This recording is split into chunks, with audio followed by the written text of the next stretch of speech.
जी आज हम बात करेंगे जो किडनीज़ फेलियर के पेशेंट हैं, जो किडनीज़ डिज़ीज़ के पेशेंट हैं, उनमें किडनी डिज़ीज़ की वजह से जिस्म के बाकी अज़ा पर क्या इफ़ेक्ट हो सकते हैं। तो उसमें आज हम मैदा और छोटी बड़ी आंत के बारे में बात करेंगे कि जो किडनी डिज़ीज़ के पेशेंट हैं उनमें मैदा और छोटी बड़ी आंत यानी डाइजेस्टिव सिस्टम पर क्या इफ़ेक्ट हो सकते हैं। जो निज़ाम इंतज़ाम है, जो खुराक का हज़म करने का सिस्टम है, उस पे क्या इफ़ेक्ट हो सकते हैं। तो उसमें सबसे पहला इफ़ेक्ट कि पेशेंट्स को भूख लगना ख़त्म हो जाती है, आहिस्ता आहिस्ता भूख ख़त्म हो जाती है।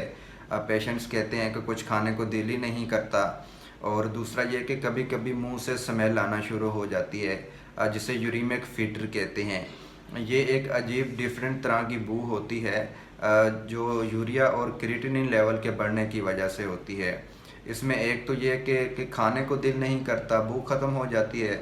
दूसरा ये कि खाने का टेस्ट भी ख़त्म हो जाता है, नमक और मिर्च का टेस्ट ही नहीं रहता। इसमें आपको मतली और नोज़िया हो सकता है।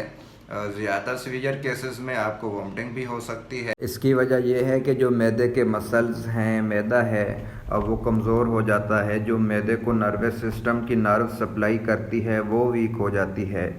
खाना मैदे में जाता है, आगे खाना हज़म ही नहीं हो रहा होता और भूख नहीं लगती। ऐसे केसेस को गैस्ट्रोपरेसिस कहते हैं। इससे फिर आपको नोज़िया हो सकता है, वोमिट हो सकती है, क्योंकि खाना पहले ही मैदे में पड़ा है। और खाने की कोशिश करेंगे तो वोमिट हो सकती है। और इसके अलावा कुछ पेशेंट्स में एसिड पेप्टिक डिजीज़ हो जाती हैं, जिसे एसोफेजाइटिस या गैस्ट्राइटिस भी कहते हैं। तो एसिड पेप्टिक डिजीज़ की वजह से मैदे में जलन होने लगती है।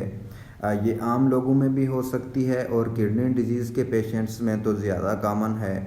तो किडनीज पेशेंट्स में रिफ्लक्स का चांस भी ज़्यादा होता है, क्योंकि देखें अगर पहले वाला खाना हज़म ही नहीं हो रहा और खाने की कोशिश करेंगे तो खाना वापस एसोफेगस खुराक की नाली में वापस आ सकता है। खुराक की नाली में गैस्ट्रिक एसिड भी आ सकता है, इसे गार्ड्स भी कहते हैं।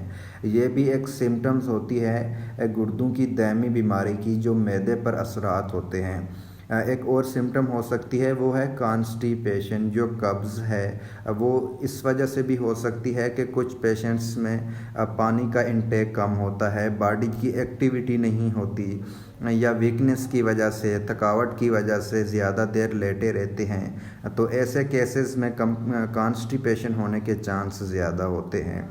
और कुछ पेशेंट्स में डायरिया भी हो जाता है, लूज़ मोशन हो जाते हैं। इसमें आपकी इंटेस्टाइन की जो मोटेलिटी है कुछ इस तरह डिस्टर्ब होती है कि आप खाते हैं और आपको बाथरूम जाना पड़ता है।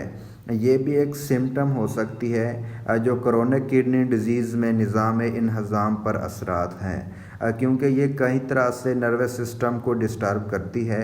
और ये सारी चीज़ें, भूख का ना लगना, खुराक का हज़म ना होना, नोज़िया, मतली का होना, वोमिटिंग का होना, या मुंह से स्मेल का आना, या फिर खाने का टेस्ट ख़त्म हो जाना, टेस्ट उड़ जाना, या फिर मैदे का अल्सर हो जाना, मैदे का कमज़ोर हो जाना, या डकार का आना, तो ये सारी सिम्टम्स हैं जो क्रोनिक किडनी डिजीज़ की वजह से होती हैं। तो पेशेंट्स को मैदे वाले डॉक्टर के अलावा गुर्दे वाले डॉक्टर को भी दिखाना चाहिए, क्योंकि बहुत सारी प्रॉब्लम्स किडनी फेलियर की वजह से होती हैं।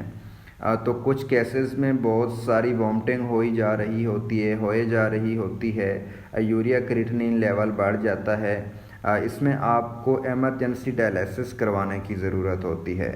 तो इसी तरह अपनी सेहत का ख्याल रखिएगा। अल्लाह हाफ़िज़।